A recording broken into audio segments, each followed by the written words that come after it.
Hi everyone, this is obviously from the Department of Transport and it's the reported road casualties data. And this is information from Great Britain in 2024. We can see that car occupants account for the highest number of fatalities reported in road accidents. But pedestrians are number 2 on this list. And this is why in today's video I've decided to concentrate on an area where motorists and pedestrians often interact. Pedestrian crossings. So let's have a look up ahead with this zebra crossing how the conflict of road space happens.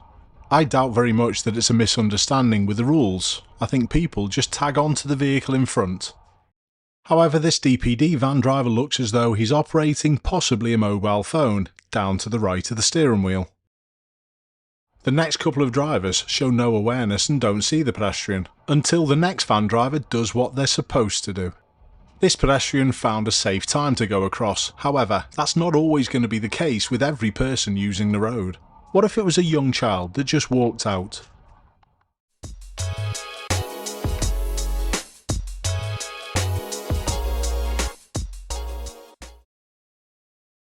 More dangerous driving around a pedestrian crossing, and that's obviously going to be the theme of today's video, but this is one of my big pet hates.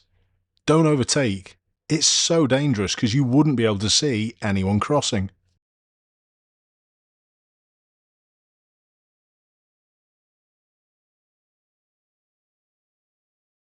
In this situation, I don't think there was anyone around. However, the driver of the blue car didn't know that.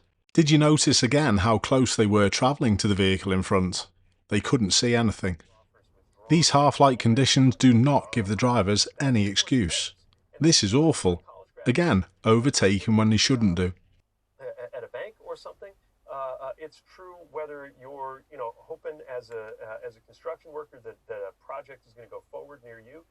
The investment's not just. This is the kind of care that you should take, especially when you've got a restricted view. Great job by my viewer.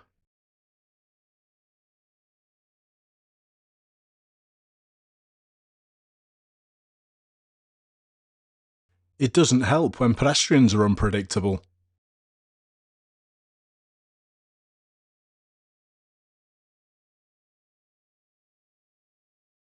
And this also proves why you shouldn't go too early if you are driving. I tend to find many drivers ignore pedestrian crossing areas in supermarkets.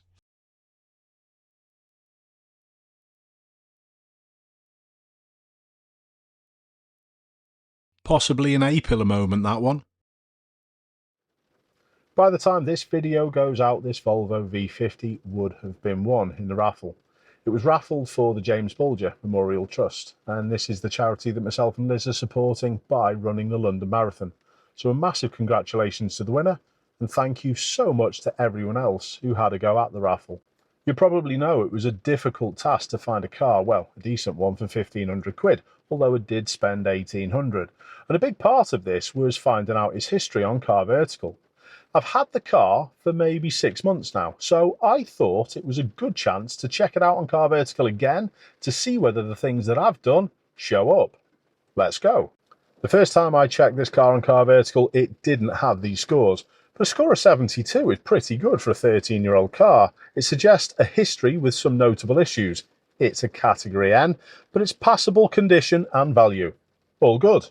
The mileage has been updated. It's now on this report as 149,762, and I would have expected that because I did get the car MOT'd even though it wasn't due one for another 4 months. In the financial and legal status check, it says there are no financial restrictions found on this vehicle, which is understandable because I purchased it in full. But what I'd like to have a little look at is the technical inspection pass.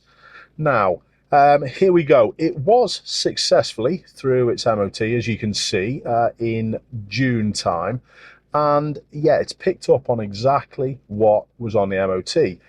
Perfect. There were 2 small little stone chips in the windscreen. I've got these repaired since, but that was the only thing on the MOT that was an advisory. This is a thing that I've not done before because I'm checking my own vehicle. There is a section where I can update the mileage. Let's do that now. So the mileage at this point is 150,626. Update. Perfect. Looking at the final pieces of information on the timeline, it just backs up what we've already found out, that the ownership change and the MOT have been added to this report. And that proves they are a good thing. If you're thinking of purchasing a vehicle, the first stage should be to get it checked out using Car Vertical. You can still use my links in the description and the code Ashley, and this is going to save you 20% on giving you that extra peace of mind. Thanks, Car Vertical. This is another common situation that I see many people get wrong. People are used to the old type pelican crossings, which generally meant you could go as soon as the pedestrian had finished. And this was because the light was usually on flashing amber. It always blows my mind how other people can drive past a vehicle that's waiting with no one in front of them. Surely there's a risk there. 5 people, including 2 children, have been killed in a crash on the M6 motorway in Cumbria. A third child's being treated for serious injuries after 2 cars collided yesterday afternoon. Fast food restaurants are another area where pedestrian crossings are often ignored.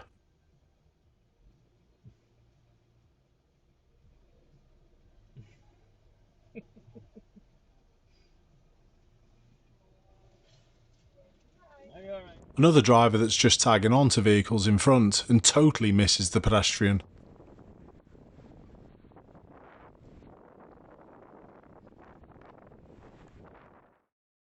I said before about supermarkets and pedestrian crossings, but this is just plainly ridiculous.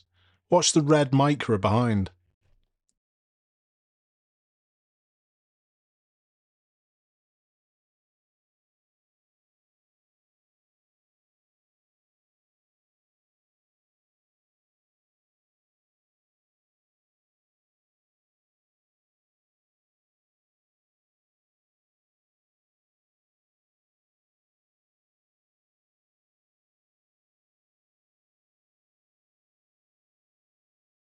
In a rush to park. This driver in front is someone who's just utterly distracted. There is some queuing traffic in front of this blue vehicle. You can see it in the reflection to the left.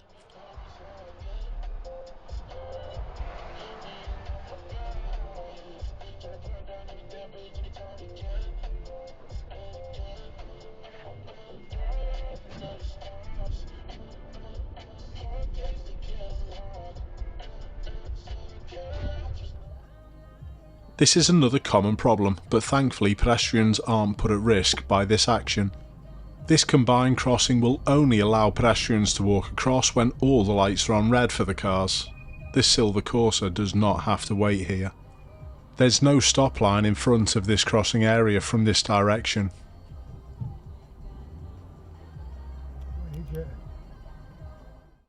Stopping over the stop line on pedestrian crossing areas is also a big problem, and it also puts pedestrians at risk.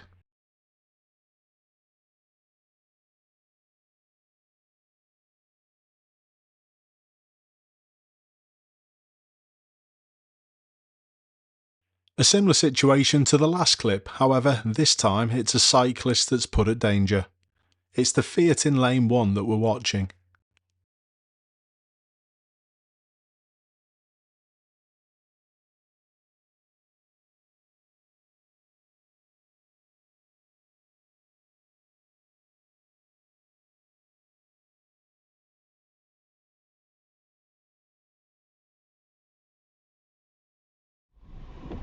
It's not just the motorists who can make mistakes at pedestrian crossings.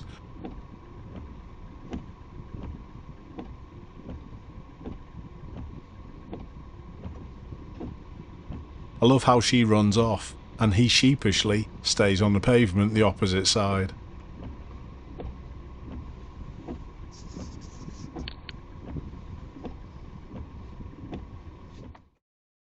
The driver of this Honda in front has got into the wrong lane for where they wish to go at the roundabout, and they're going to fix their mistake without any care for the people crossing, or the fact that the lights are on red.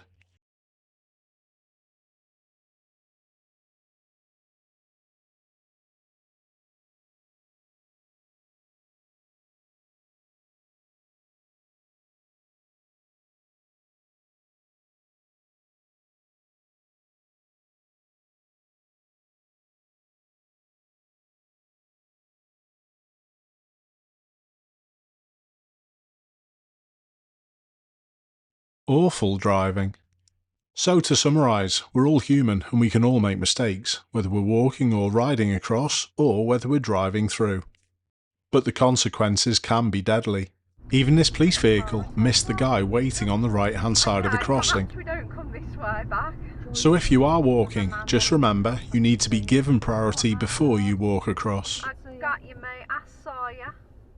Please have a little bit more thought of what can be seen around pedestrian crossings, whether you're parking or driving through.